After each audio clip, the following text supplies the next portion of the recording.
سلام علیک یا رسول اللہ کی صلی اللہ علیہ وسلم۔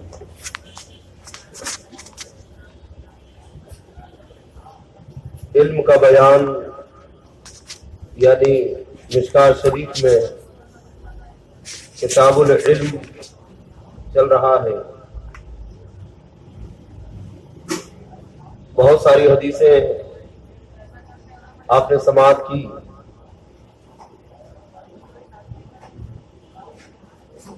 اور انشاءاللہ تبارک و تعالی آج بھی اسی عنوان کے تحت حدیثیں بیان کی جائیں گی۔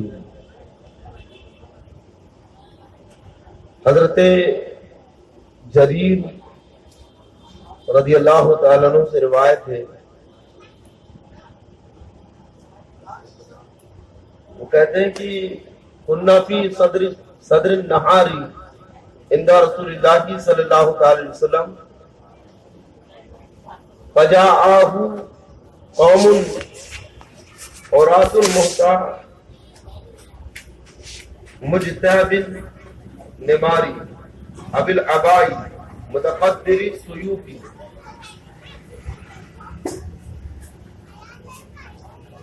عامتهم من مدرہ بل کلهم من مدرہ فتمعر وجہ رسول اللہ صلی اللہ علیہ وسلم۔ وہ کہتے ہیں کہ ہم صبح سویرے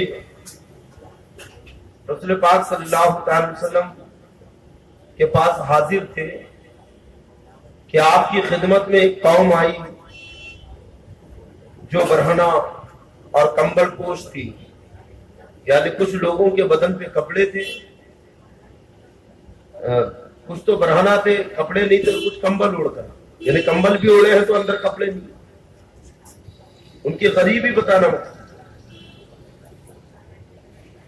تلواریں گلے میں ڈالے، ان میں عام بلکہ سارے ہی قبیلے مضر سے تھے۔ ان کا فاقہ دیکھ کر رسول پاک صلی اللہ تعالی علیہ وسلم کے چہرے کا رنگ اڑ گیا، یعنی وہ اتنے بھوکے تھے، نیپ اور کمزور تھے کہ ان کی غریبی، ان کی بھوک، ان کی فاقہ کشی دیکھ کر رسول پاک صلی اللہ علیہ وسلم کا رنگ اڑ گیا۔ لہذا اندر تشریف لے گئے، پھر باہر تشریف لائے، سرکار اندر تشریف لے گئے، پھر باہر تشریف لائے۔ ایک بے چینی تھی جو ان غریبوں کی بھوک دیکھ کر رسول پاک صلی اللہ علیہ وسلم کے اوپر طاری ہوئی۔ حضرت بلال کو حکم دیا، انہوں نے اذان اور تکبیر کہی، پھر نماز پڑھی، پھر خطبہ فرمایا۔ سرکار نے نماز پڑھائی، خطبہ دیا،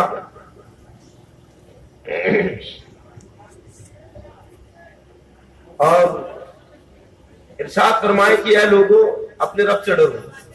یعنی آپ نے پھر سورہ نساء کی آیت تلاوت فرمائی، قال یا ایھا الناس اتقوا ربکم الذی خلقکم من نفس واحدہ وخلق منها زوجها وبث منها رجالا كثيرا ونساء الى آخر الآیت ان اللہ کان علیکم رقیبا۔ سرکار نے پوری آیت رقیبہ تک تلاوت فرمائی، پوری آیت کریمہ۔ اپنے رب سے ڈرو جس نے تمہیں ایک جان سے پیدا کیا، رقیبہ تک کی آیت آپ نے تلاوت کی۔ اور وہ آیت تلاوت فرمائی جو سورہ حشر میں ہے، اللہ سے ڈرو، ہر شخص غور کرے کہ اس نے کل کے لیے کیا بھیجا ہے، یعنی کل جب اس سے قیامت میں پوچھا جائے گا تو اس نے دنیا میں کون سا ایسا عمل کیا، کون سا ایسا کام کیا جو کل کے لیے اس نے بھیجا ہو، اس کا بدلہ اس سے دیا جائے، اس کا اجر اسے دیا جائے قیامت۔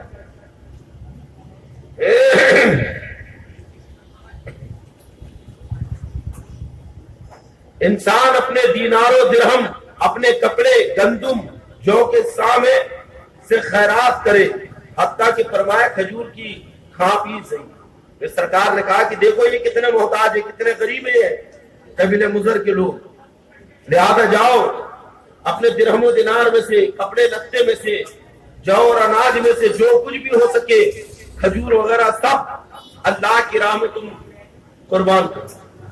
صدقہ کرو، غریبوں کی مدد کرو. تو فرماتے ہیں کہ ایک انصاری صحابی تھیلی لائے جس کے بدن سے ان کا ہاتھ تھکا جاتا، بلکہ تھک ہی گیا، یعنی ہاتھ ایک دم جھول گیا ان کے اس تھیلی کے وزن کی وجہ سے. اور لوگ اپنے گھروں کو گئے اور جس کے گھر میں جو تھا وہ اس قبیلے کی مدد کے لیے اللہ کی راہ میں خرچ کرنے کے لیے لاتے گئے. پھر لوگوں کا تاتا بن گیا. تاتا سمجھتے نا، ایک کے بعد ایک، ایک کے بعد ایک، تاتا بن گیا لوگوں کا. حتیٰ کہ میں نے کھانے کپڑے کے ڈھیر دیکھے. راوی کہتے ہیں کہ کھانے اور کپڑے کے اتنے ڈھیر وہاں پہ لگ گئے تاکہ میں نے حضور کے چہرے کا، پہلے تو سرکار کے چہرے کا رنگ اڑ گیا تھا، اب وہ کہتے ہیں کہ رأیتو وجہ رسول اللہ کی صلی اللہ علیہ وسلم یتحلل کأنہ مذہبۃ.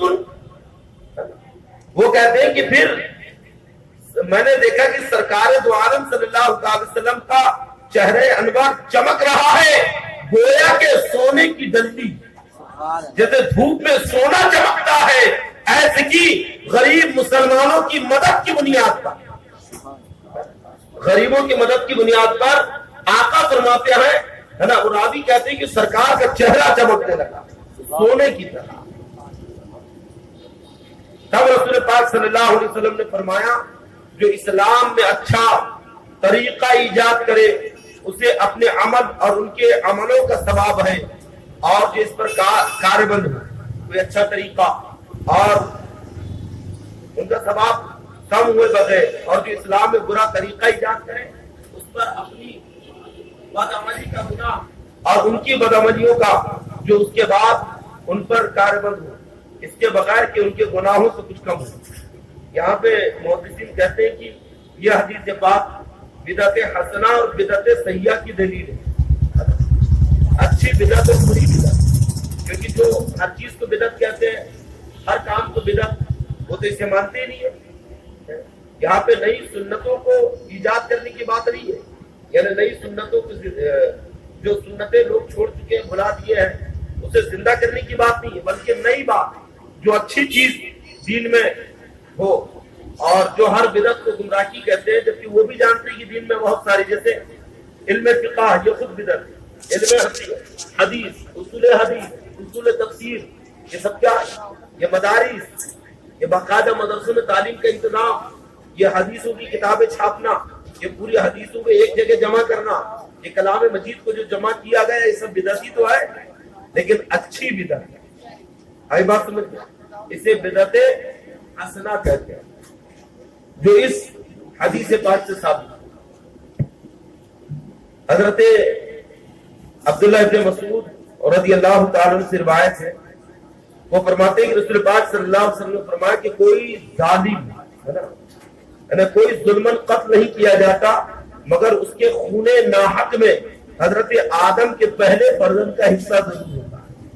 یعنی دنیا میں جب بھی کوئی قتل ہوتا ہے تو اس کے قتل میں اس کا حصہ ضرور ہوتا ہے، یعنی قتل کا گناہ قابل کو بھی پہنچتا ہے، کیونکہ سب سے پہلا قتل اسی میں تو کیا تھا اقلیمہ کے لیے، کہ اسی نے پہلا ظلمن قتل ایجاد کیا. ظلمن حد قائم کر کے نہیں، مثلا شادی شدہ زانی کی سزا قتل ہے، کوئی کسی کو ناحق مار دے اس کی سزا قتل ہے. اب اگر قاضی اس کے قتل کا حکم دے تو اس کے اوپر میں حکم نہیں آئے گا، بلکہ ظلمن یعنی ظلمن اگر کسی کو قتل کیا گیا تو قاتل جو قتل کرنے والا اسے تو قتل کا گناہ ملے گا، لیکن اس کا گناہ قابل کو بھی ملے گا جس نے اپنے بھائی حابل کو اپنی بہن اقلیمہ کے عشق میں ظلمن قتل کیا. آئی بات سمجھ میں؟ تفسیر میں یہ واقعات موجود ہے. حضرت آدم علیہ السلام کی شریعت میں حضرت حوا کو جب بھی بچے ہوتے تو دو بچے ہوتے تھے، ایک لڑکا اور ایک لڑکی. ایک حمل سے دو بچے ہوتے تھے، ایک لڑکا ہوتا ایک لڑکی، اور پھر اس کے بعد ایک لڑکا ہوتا پھر ایک لڑکی.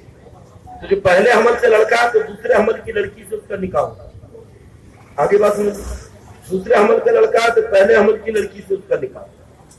اب قابل کے ساتھ جو بہن پیدا ہوئی اس سے قاعدے اور شریعت کے مطابق حضرت آدم علیہ السلام شریعت کے مطابق اس سے نکاح ہونا تھا حابل کا، لیکن قابل اس پہ اڑ گیا کہ میں نکاح کروں، یعنی اس کے عشق میں. اب اس نے ایک پلاننگ بنائی کہ حابل کو راستے سے ہٹا دیا گیا. اب یہاں پہ ایک بات میں اور بتا دوں کہ حضرت حوا کو جب بھی حمل ٹھہرتا تو 2 بچے ہوتے تھے، ایک لڑکا ایک لڑکی. لیکن جب حضرت شیس علیہ السلام پیدا ہوئے، حضرت شیس علیہ السلام یہ آدم علیہ السلام کے بیٹے نا، شیس علیہ السلام، اور ہندوستان کی تاریخ بلکہ تاریخ ایودھیا وغیرہ میں ہے کہ ایودھیا میں آپ کا مدار، وہاں پہ قبر بھی ہے، شیش پیغمبر کی قبر لوگ بولتے ہیں وہاں. حضرت آدم علیہ السلام کے بیٹے ہیں. یہ جب پیدا ہوئے تو یہ تنہا پیدا ہوئے، یہ اکیلے پیدا ہوئے. اس کی وجہ کیا ہے؟ کیونکہ حضرت آدم علیہ السلام کے بعد جو خلیفہ بنے ہیں وہ شیس علیہ السلام، اور نور مصطفیٰ حضرت آدم علیہ السلام سے منتقل ہوا حضرت شیس علیہ السلام. تو احترام نور مصطفیٰ کے لیے جیسا کہ حدیث نور میں ہے، حدیث نور میں ہے نا، حضرت علامہ عبد الرزاق رحمۃ اللہ علیہ نے نقل کیا نا کہ ثم خلق آدم من الارض فركب فيه النور في جبينه ثم انتقل من الى شيس وكان ينتقل من طاهر الى طيب ومن طيب الى طاهر الى ان اوصله الله صلب عبد الله بن عبد المطلب ومنه الى وهم امي آمنة بنت وهب ثم اخرجني الى الدنيا فجعلني سيد المرسلين وخاتم النبيين ورحمة للعالمين وقائد الغر المحجلين وهكذا كان بدء خلق نبيك يا جابر. سبحان اللہ سبحان اللہ. حضرت آدم علیہ السلام سے نور مصطفیٰ منتقل ہوا شیس علیہ السلام کی طرح. اور پھر آقا کہتے ہیں کہ شیس علیہ السلام سے میرا نور چلایا پاک رحموں سے پاک سلبوں کی طرف، پاک سلب سے پاک رحم کی طرف، یہاں تک کہ منتقل ہوتے ہوتے میرے والد حضرت عبداللہ تک پہنچے، اور پھر حضرت عبداللہ سے حضرت آمنہ کی طرف. اور آقا فرماتے پھر میں دنیا میں تشریف لایا تمام نبیوں کا سردار بنا کر، روشن آزا والوں کا قائد بنا کر.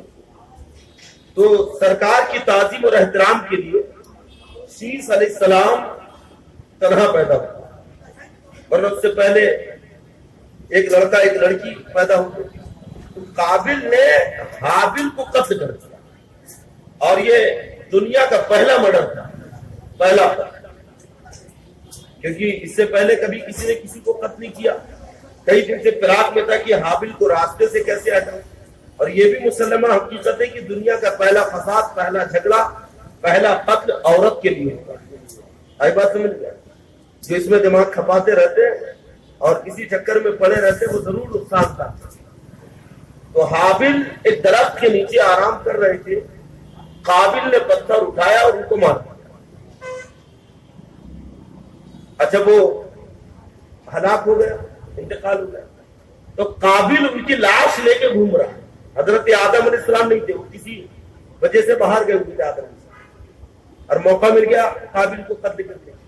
اب حابل کی لاش کو قابل اٹھا کے گھوم رہا، کدھر لے کے جاؤں، کہاں لے کے جاؤں، کیا کروں، کدھر دفن کروں. یعنی ذہن میں خیال ہی نہیں تھا کہ اس باڈی کا کروں کیا. جب کئی دن ہو گئے تو اللہ تبارک و تعالیٰ نے 2 کووں کو بھیجا، اور حابل بیٹھ کے دیکھ رہا ہے ایک طرف لاش رکھی ہے، قابل دیکھ رہا ہے حابل کی لاش رکھی ہے. تو دیکھا قابل نے کہ 2 کوے آئے اور آپس میں لڑنے لگے. ایک کوے نے دوسرے کوے کو مار دیا، ہلاک کر دیا. اب پھر دیکھا اس نے قابل نے کہ کوے نے مار تو دیا، اب مارنے کے بعد اپنی چونچ اور اپنے پنجے سے وہیں پہ مٹی کھودی، گڑا کیا اور چونچ سے کھینچ کر اس کوے کو اس کے اندر گاڑ دیا اور مٹی بھری. تو قابل کہتا ہے اپنے آپ سے کہ میں ایک کوے کی طرح بھی نہ ہو سکا، یعنی ایک کوے کو بھی اتنی عقل کی لاش کا کیا کیا جائے. اور میں وہی لے کے گھوم رہا ہوں. پھر قابل نے قتل کر کے گڑھا کھود کر حابل کی لاش کو دفن. آئی بات سمجھ میں؟ جب حضرت آدم آئے تو سمجھ گئے تھے کہ اس قابل کا چہرہ کالا پڑ گیا. تو اس حدیث پاک میں اسی طرف اشارہ ہے کہ دنیا میں اگر کوئی بھی اب قتل کرے گا تو اس کا گناہ اور اس کا ذمہ قابل کے اوپر بھی ہوگا, کیونکہ دنیا کا پہلا قاتل وہی, پہلا قتل کرنے والا قابل ہے. اب دنیا میں جب بھی کہیں پہ بھی ظلم قتل ہوگا تو اس کے قتل کے گناہ میں شریک قابل بھی ہوگا, وہ بھی حصہ دار ہوگا, کیونکہ اس نے اس برائی کو ایجاد کیا.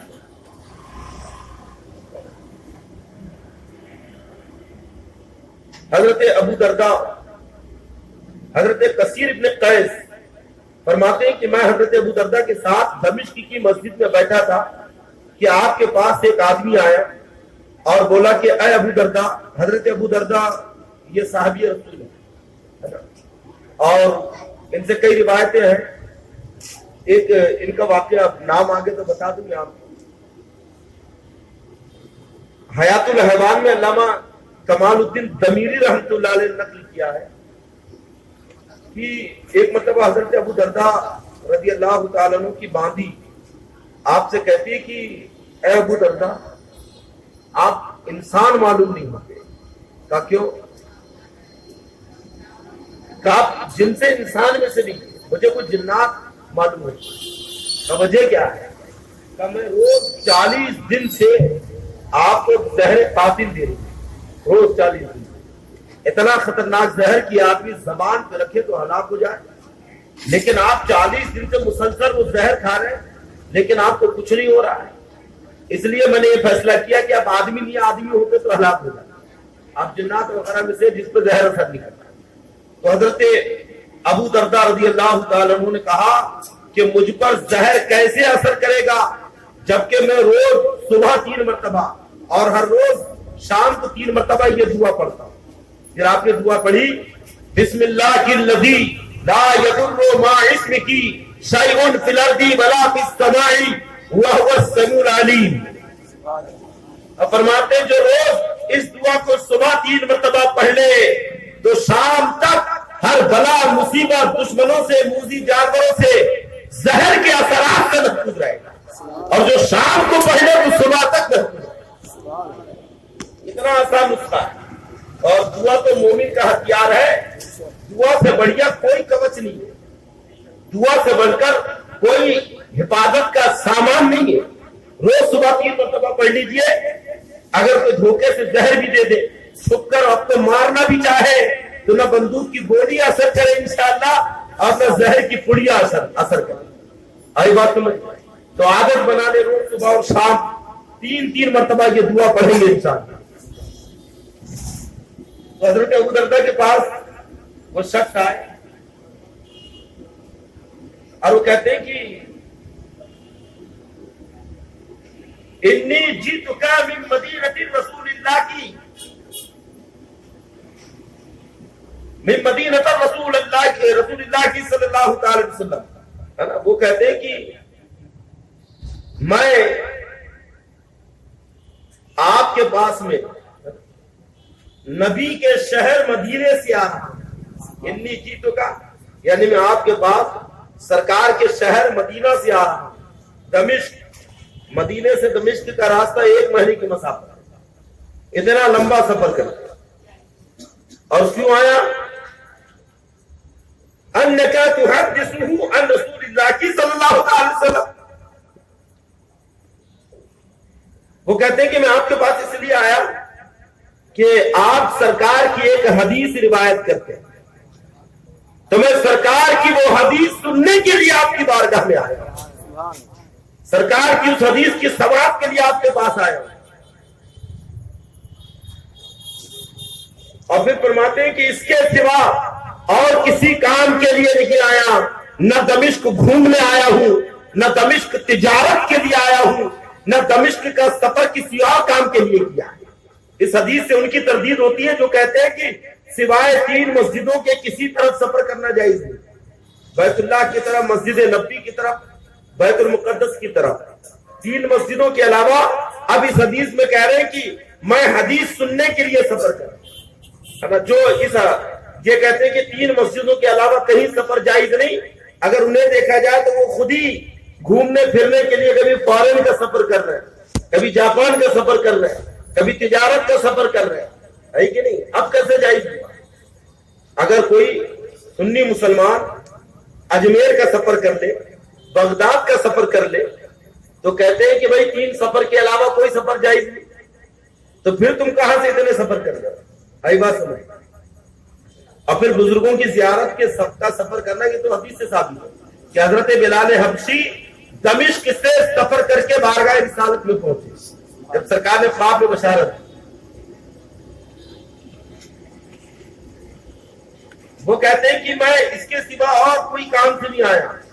آپ نے فرمایا کہ میں نے رسول پاک صلی اللہ علیہ وسلم کو فرماتے سنا ہے کہ جو تلاش علم کرتے ہوئے کوئی راہ طے کرے تو اللہ اسے بہشت کی راہوں سے کوئی راہ چلائے گا. یعنی اگر کوئی تلاش علم میں چلے, من سلکا طریقا یلتمس فیہ علما سہل اللہ لہ بہ طریقا الی الجنہ, جو تلاش علم کے لیے راہ طے کرتا ہے تو اللہ تبارک و تعالیٰ سے جنت کا راستہ چلا, جنت کی راہ. اور بے شک فرشتے طالب علم کی رضا کے لیے پر بچھاتے ہیں. فرشتے اپنے پروں کو بچھا دیتے ہیں طالب علم کے لیے. اب یہ مت دیکھو کہ وہ طالب علم کیسا ہے, غریب ہے یا مفلس ہے. ارے یہ دیکھو کہ اس کی شان یہ ہے, آقا فرما کے ہیں کہ فرشتے طالب علم کے لیے اس کے استقبال میں اپنے پروں کو بچھا دیتے ہیں. یقیناً عالم کے لیے آسمانوں میں اور زمین کی آسمانوں اور زمین کی چیزیں اور پانی میں مچھلیاں دعائیں مغفرت کرتی ہیں. اور عالم کی فضیلت عابد پر ایسی ہے جیسے 14ویں شب میں چاند کی فضیلت سارے تاروں, عام چاند کی نہیں آقا فرما رہے, 14ویں کے چاند کی فضیلت. یعنی آقا فرماتے ہیں کہ وَإِنَّا فَضْلَ الْعَالِمَ عَلَى الْعَابِدِ كَفَضْلِ الْقَمَرِ لَيْلَةَ الْبَدْرِ عَلَى سَائِرِ الْكَوَاكِبِ. تمام ستاروں پر عالم باعمل, وہ عالم جس نے اپنے علم پر عمل کیا, وہ عالم جو تقوی اور پرہیزگار کا پیکر ہے, پرہیزگاری کا وہ عالم. اور علماء نبیوں کے وارث ہے. آقا فرماتے ہیں کہ وَإِنَّ الْعُلَمَاءَ وَرَثَةُ الْأَنْبِيَاءِ وَإِنَّ الْأَنْبِيَاءَ لَمْ يُورَثُوا دِينَارًا وَلَا دِرْهَمًا وَإِنَّمَا وَرَّثُوا عِلْمًا فَمَنْ خَذَهَا أَخَذَ بِحَظٍّ وَافِرٍ. اللہ کے نبی صلی اللہ علیہ وسلم فرماتے ہیں کہ علماء نبیوں کے وارث ہیں اور پیغمبروں نے کسی کو دینار اور درہم کا وارث نہ بنایا, انہوں نے صرف علم کا وارث بنایا. یعنی انبیاء کرام جب جاتے ہیں تو درہم و دینار وراثت میں نہیں چھوڑتے بلکہ علم کا وارث بنا کے جاتے ہیں. آئی بات سمجھ,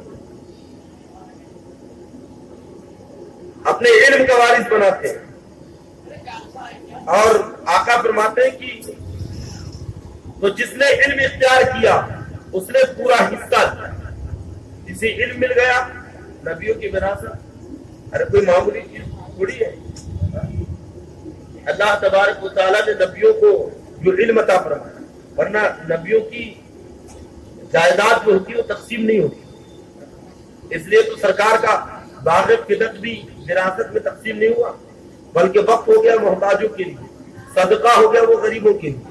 اس کی آمدنی غربا اور مساکین سے خرچ کی جاتی ہے, کیونکہ نبیوں کی وراثت علم ہے. مال تقسیم نہیں ہوتا انبیاء بلکہ علم تقسیم ہوتا ہے. اس لیے تو آقا نے فرمایا کہ علماء یہ انبیاء کے وارث ہیں کیونکہ انہیں وراثت میں علم ملا. حضرت ابو امامہ باہلی رضی اللہ تعالیٰ سے روایت ہے, وہ فرماتے ہیں کہ فرمایا رسول پاک صلی اللہ علیہ وسلم نے کہ حضور کی خدمت میں 2 شخصوں کا ذکر ہوا جن میں سے ایک عابد اور دوسرا عالم. ایک عابد ہے اور دوسرا عالم. تو نبی کریم صلی اللہ علیہ وسلم فرمایا کہ عالم کی عابد پر فضیلت ایسی ہے جیسی میری فضیلت تمہارے ادنا پر.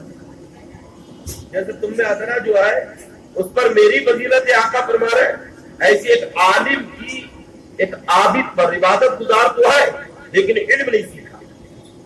اور دوسرا وہ کہ جس نے علم سیکھا جو عالم بھی ہے. پھر فرمایا رسول پاک صلی اللہ علیہ وسلم نے کہ اللہ اور اس کے فرشتے اور آسمان و زمین والے حتیٰ کہ چونٹیاں اپنے سوراخوں میں اور مچھلیاں پانی میں صلات بھیجتے ہیں لوگوں کو علم دین سکھانے والے. یعنی دعا کرتے صلات یا دعا کے معنی میں کہ جو لوگوں کو علم دین سکھاتا ہے، دین کی تعلیم کرتا ہے، تو اس کے لیے چونٹیاں سوراخوں میں دعا کرتی ہیں، مچھلیاں پانی کے اندر دعا کرتی ہیں. یہ علم دین کی برکت اور علم دین کی فضیلت ہے.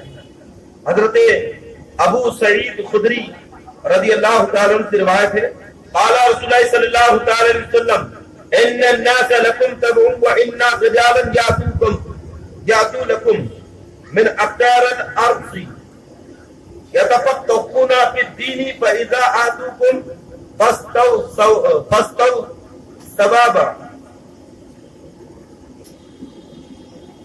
ثوابهم خیرا. اللہ کے نبی صلی اللہ علیہ وسلم فرماتے ہیں لوگ تمہارے تابع ہیں. کسی سے تابعی کا لفظ آیا اور یہ تعلیم سرکار نے صحابہ کہ دیکھو لوگ تمہارے تابع ہیں، یعنی اب میرے بعد لوگ تمہارے پاس ہی تو آئیں گے اور تم سے تو سیکھیں گے. صف اول کے امام کون ہے؟ صحابہ.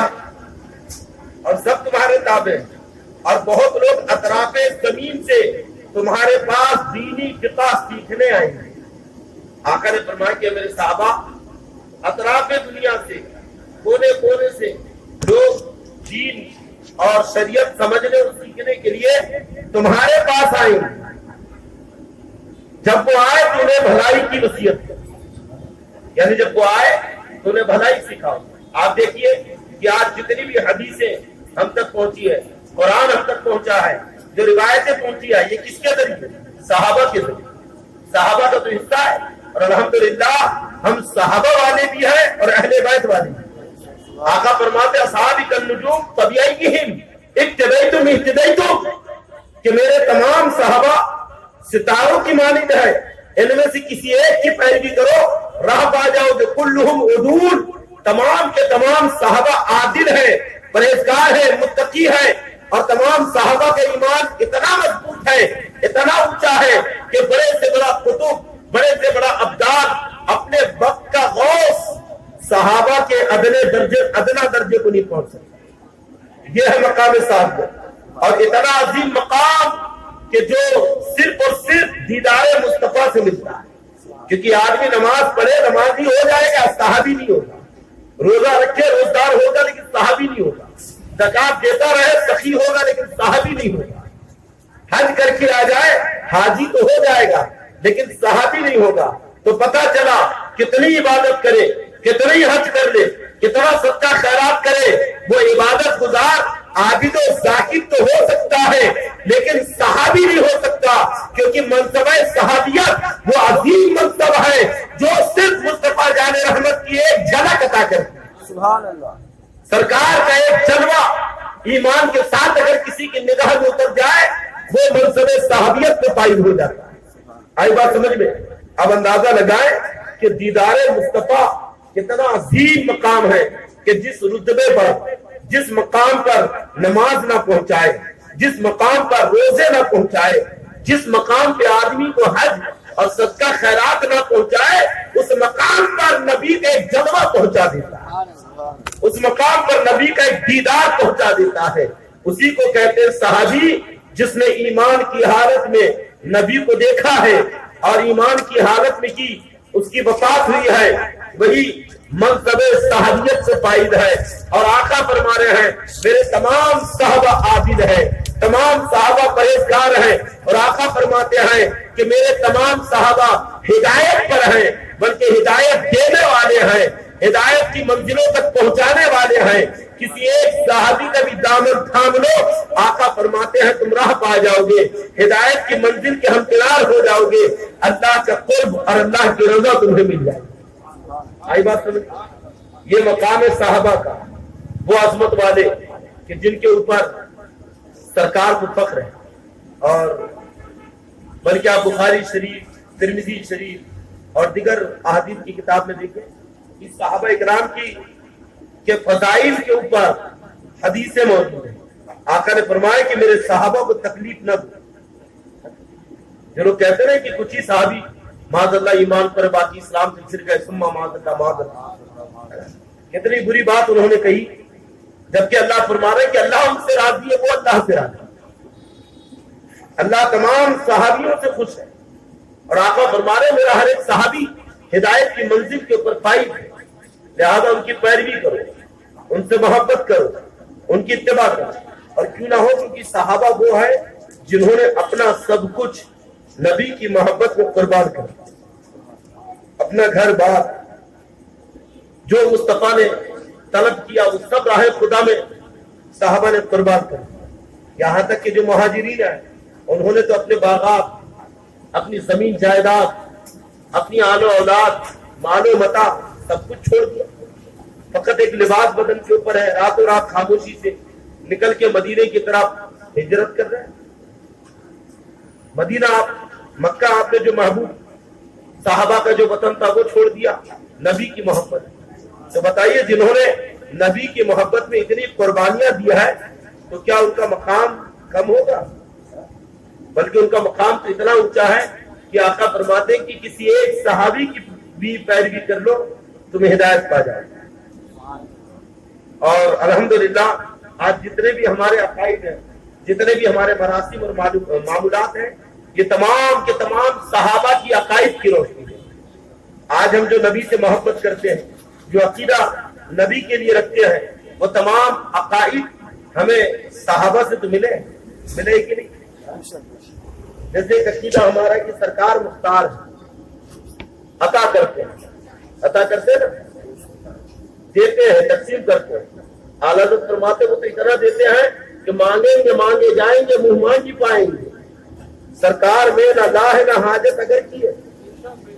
اب فرماتے کون دیتا ہے دینے کو منہ چاہیے, دینے والا ہے سچا ہمارا نبی. یہ عقیدہ ہے, اور یہ عقیدہ عین قرآن کے مطابق, ہمارے یہ عقیدہ صحابہ کے عقائد کے مطابق, بلکہ صحابہ کا عقیدہ ہی نہیں. اللہ فرماتا ما آتاکم الرسول فخذوہ وما نہاکم عنہ فانتہوا, دونوں میں ماں آیا ہے. ما آتاکم, نبی جو دے اسے لے لو, ماں جو عمومیت کے لیے آیا, جو دے اسے لے لو, اور جس چیز سے روک دے اس سے رک جاؤ. آخر نبی کے پاس کیا کیا ہے؟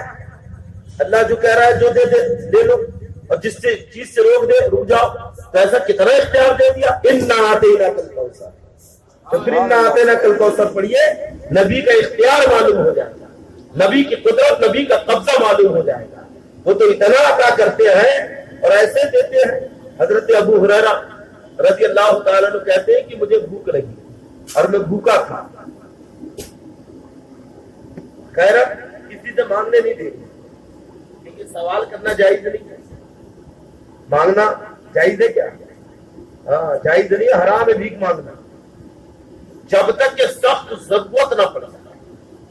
اب جان جانے کا خطرہ تو مانگ لو, یا عزت کے اوپر آنچ آ گئی ہے تو پھر تھوڑا بہت مانگ لے جتنی ضرورت ہے.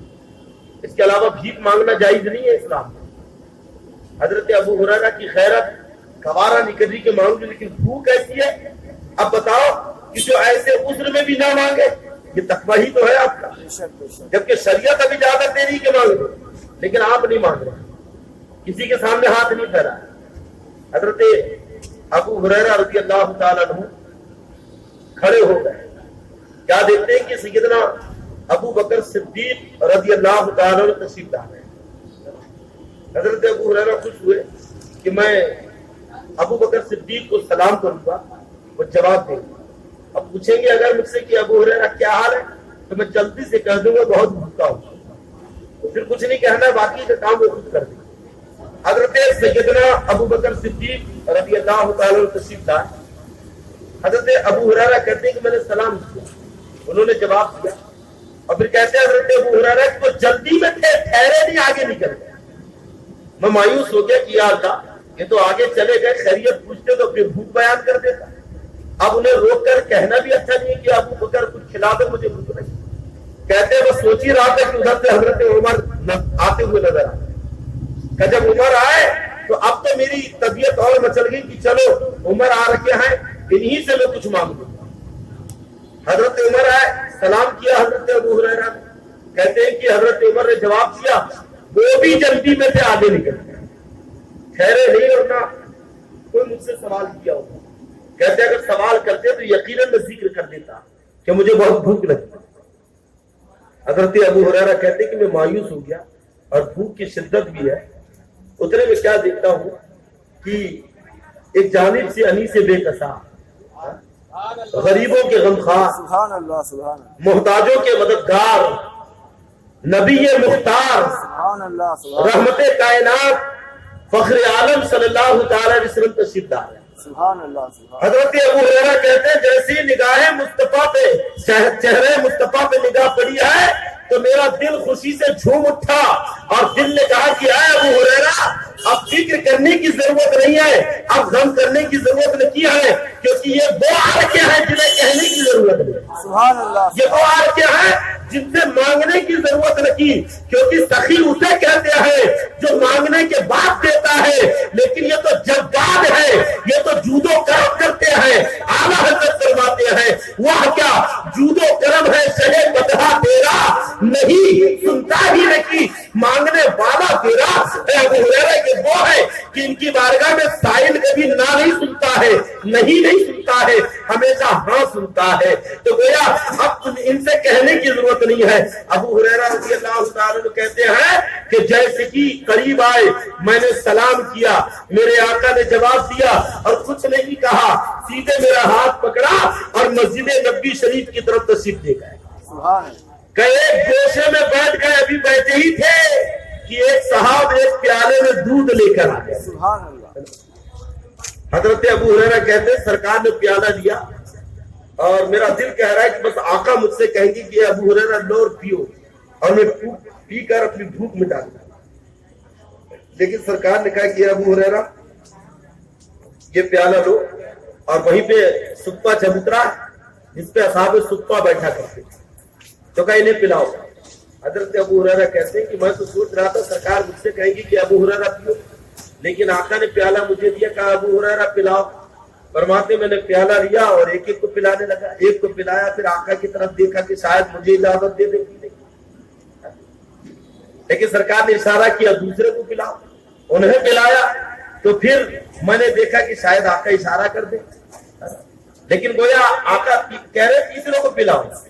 تو گویا فرماتے ہیں کہ میرا دل کہہ رہا ہے کہ مصطفیٰ جان رحمت فرما رہے کہ ابو ہریرہ بھی تم پلاؤ, کیونکہ بانٹنے والے کی باری بعد میں آتی ہے, پہلے تم لوگوں کو پلاؤ. حضرت ابو ہریرہ پلانا شروع کر رہے ہیں. فرماتے ہیں کہ ایک کو پلایا, دو کو پلایا, 10 کو پلایا, 20 کو پلایا. ایک پیالہ دودھ تھا جو مصطفیٰ نے عطا کیا, میں نے 70 صحابہ کو پیٹ بھر بھر کے پلایا. سبحان اللہ, اور جب بارگاہ مصطفیٰ میں پیش کیا تو اتنا ہی تھا جتنا آقا نے دیا. سبحان اللہ, مجھ سے کہے ابو ہریرہ پیو, فرماتے میں نے پیا. پھر میں نے ہٹایا کہ ابو ہریرہ اور پیو, فرماتے میں نے اور پیا. پھر ہٹایا کہ ابو ہریرہ اور پیو, عرض کرتے یا رسول اللہ بس اب گنجائش نہیں. ابو ہریرہ کا پیٹ بھر گیا. آئی بات سمجھ میں؟ یہ ہے ہم اہل سنت والجماعت کا عقیدہ کہ اللہ کے نبی صلی اللہ علیہ وسلم عطا کرتے ہیں. اب بتاؤ یہ عقیدہ کس کا ہے؟ صحابہ کا ہے کہ نہیں؟ حضرت ابو ہریرہ کیوں کھڑے تھے؟ مسجد نبوی میں تھے. یہ کہتے ہیں نا کہ غیر اللہ سے کیوں مانگ رہے, اللہ سے مانگو. ارے قسم خدا کہ ہم اللہ ہی سے مانگتے ہیں, اور کبھی کبھی اللہ والوں کے وسیلے سے اللہ سے مانگتے ہیں. تو حضرت ابو ہریرہ تو مسجد میں اللہ سے مانگتے ہی تھے, لیکن باہر نکل گئے ہم جیسوں کو عقیدہ دینے کہ مسجد میں بیٹھ کر اللہ سے مانگو, اور جب باہر آؤ تو اللہ والوں کے وسیلے سے بھی مانگو. سبحان اللہ, سبحان اللہ. تو کبھی حضرت ابوبکر صدیق کا وسیلہ، کبھی حضرت عمر کا وسیلہ، ابھی سرکار کے وسیلے سے تو مانگا ہی کرتے تھے. آئی بات سمجھ میں؟ تو اللہ سے الحمدللہ ہم اہل سنت والجماعت کا یہی عقیدہ ہے کہ چاہے وسیلے سے مانگے یا بلا وسیلہ مانگے، مانگتے ہم اللہ کی سے ہے اور عطا صرف اللہ ہی کرتا ہے، اللہ ہی عطا کرتا ہے نا. تو یہ عقیدہ کس کا ہے؟ صحابہ کا ہے. اور ہمیں فخر ہے کہ ہم جن عقائد پر آج قائم ہیں وہ تمام عقائد صحابہ کے. عن ابن عباس قال قال رسول اللہ صلی اللہ علیہ وسلم فقیہ واحد اشد علی الشیطان من الف عابد. اللہ کے نبی صلی اللہ علیہ وسلم فرماتے ہیں، حضرت عبداللہ بن عباس اس حدیث کے راوی ہیں، آقا نے فرمایا کہ ایک فقیہ، ایک عالم شیطان پر 1000 عابدوں سے زیادہ بھاری ہے. ایک آدمی، کیونکہ شیطان جاگتے ہوئے عابد سے نہیں ڈرتا ہے لیکن سوئے ہوئے عالم سے ڈرتا ہے. آئی بات سمجھ؟ سویا ہوا عالم، اگر عالم سویا شیطان بالکل گھبرائے گا. کوئی اگر عابد ہے، علم نہیں ہے لیکن عبادت کر رہا ہے، اور وہیں پہ کہیں عالم سویا تو شیطان کی ہمت نہیں ہوگی کہ جا کر اس عابد کو بہتائے. کیوں؟ کیونکہ وہاں پہ عالم سویا ہے کہ نہیں؟ ہاں، کیونکہ شیر اگر سویا بھی رہے تو شیر سو گیا تو ایسا نہیں کہ شیر بھی. تو یہ حال ہے کہ اگر عالم سے شیطان ڈر رہا ہے اس کی بیداری میں، تو جب سوئے تب بھی ڈرتا ہے. اس لیے تو بڑے بڑے علماء فقہا، ہمارے بزرگان دین، محدثین شیطان کو بڑی آسانی سے، حضرت خواجہ سفیان ثوری رحمۃ اللہ علیہ، جب ان کا آخری وقت آیا تو انہوں نے اپنے بستر کے نیچے سے ایک تھیلی نکال دی. حضرت سفیان ثوری رحمۃ اللہ علیہ کہ حضرت سید امام اعظم ابو حنیفہ رحمۃ اللہ علیہ کے زمانے میں ہم آس رہے ساتھیوں میں بہت بڑے محدث گزرے ہیں، بڑے پرہیزگار متقی حضرت سفیان ثوری. انہوں نے اپنے بستر کے نیچے سے ایک تھیلی نکالی جس میں دینار کا. کیا ہے یہ؟ کہ اس میں دینار ہے، جاؤ صدقہ کر دو، غریبوں کو دے دو. تو مریدین کہتے کہ حضور آپ ہمیں زندگی بھر منع کرتے رہے کہ مال جمع مت کرو، مال اکٹھا مت کرو، اور خود ہی 1000 دینار آپ کو جمع کر کے رکھے. مریدوں کا اعتراض. تو شاید کہتے ہیں یعنی خواجہ سفیان ثوری کہ اگر یہ مال تم جمع کرتے تو شیطان تمہیں ہلاک کر دیتا. یہ مال اگر تمہارے پاس ہوتا تو شیطان تمہیں بہکا دیتا، لیکن جب یہ مال میرے پاس تھا تو میں نے اسی مال سے شیطان کو بھگایا اور شیطان کا مقابلہ کیا. اسی مال سے میں نے شیطان کو جواب دیا. کہ کیسے؟ کہا کہ جب شیطان میرے پاس آتا اور کہتا کہ سفیان کل کیا کھاؤ گے تو میں کہتا یہ دیکھ رکھا ہے میرے پاس. پھر کہتے کہ کل کیا پہنو گے تو کہتے یہ دیکھ رکھا ہے میرے پاس. کل فلاں کام کیسے کرو گے تو کہتے کہ دیکھ رکھا ہے میرے پاس. تو جب بھی شیطان بہکانے کے لیے آتا تو فرماتے کہ اسی کا ہتھیار یعنی دولت اسی کو دکھاتا اور اس کو بھگا دیتا. یہ ہے صوفیوں کا مزاج اور اللہ والوں کی شان کہ جب اللہ کرم کرتا ہے تو شیطان کے ہتھیار سے وہ شیطان کا منہ پھیر دیتا، شیطان کے ہتھیار سے شیطان کو بھگا دیتا. آئی بات سمجھ میں؟ اس لیے آقا نے فرمایا کہ فقیہ واحد اشد علی الشیطان من الف عابد. ایک فقیہ، ایک عالم شیطان کے اوپر 1000 عابدوں سے زیادہ بھاری. اس لیے اہل علم کی صحبت اختیار کرے اور بقدر ضرورت علم حاصل کرے جتنی ضرورت ہے، کیونکہ سب پر عالم بننا فرض نہیں ہے، لیکن بقدر ضرورت. جیسے نماز کا وقت آئے تو نماز کا علم سیکھنا فرض. یہ لکھا ہے نا حضرت امام غزالی نے منہاج العابدین میں، رمضان کا مہینہ آئے تو روزے کے مسائل سیکھنا فرض. بالغ ہو گئے تو مرد کے اوپر طہارت اور پاکی کے مسائل، عورت کے اوپر حیض و نفاس کے مسائل سیکھنا فرض. شادی کر رہا ہے تو نکاح، مہر کے، نان و نفقہ کے، طلاق کے مسائل سیکھنا فرض. آئی بات سمجھ؟ تجارت کر رہا ہے تو اب بزنس اور تجارت کے مسائل سیکھنا فرض. اگر اللہ نے دولت دے دی تو زکات کے مسائل سیکھنا پڑا، اور زیادہ دولت دی تو حج کے مسائل سیکھنا پڑا. قربانی کے مسائل سیکھنا پڑا، کیونکہ ہر علم ہر کسی کے اوپر فرض نہیں ہے. جیسے غریب آدمی کے اوپر زکوٰۃ اور حج کے مسئلے سیکھنا فرض نہیں ہے. آئی بات سمجھ، غریب آدمی پہ زکوٰۃ اور حج کے مسئلے سیکھنا فرض نہیں ہے، کیونکہ اس کے اوپر تو حج ہی فرض نہیں ہے. تو لہذا جو عبادت اس کے اوپر فرض ہے وہی علم اس کے اوپر سیکھنا پڑا. آئی بات سمجھ. اللہ تعالیٰ ہم تمام کو علم دین سیکھنے سکھانے اس کے عمل کی توفیق عطا فرمائے. السلام علیکم ورحمۃ اللہ.